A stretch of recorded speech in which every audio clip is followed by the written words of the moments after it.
Hi guys, so we're back on the taxi.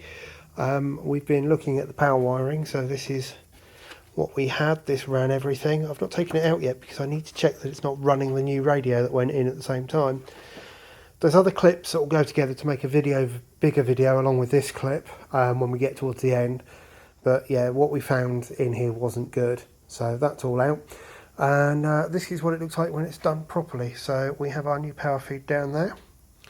We have our main fuse, and obviously we're all in protected conduit. We're down there across that wire tray there, back up round here, and then into a proper isolator. We fit this on display vehicles like this mostly because it means you can kill the blue lights and then they can't be turned on again from inside the vehicle.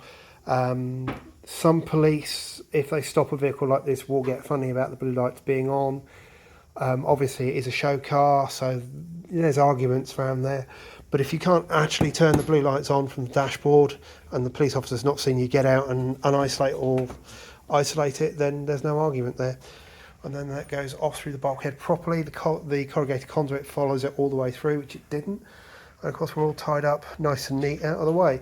So that's the difference between the wrong way and the right way. Take care.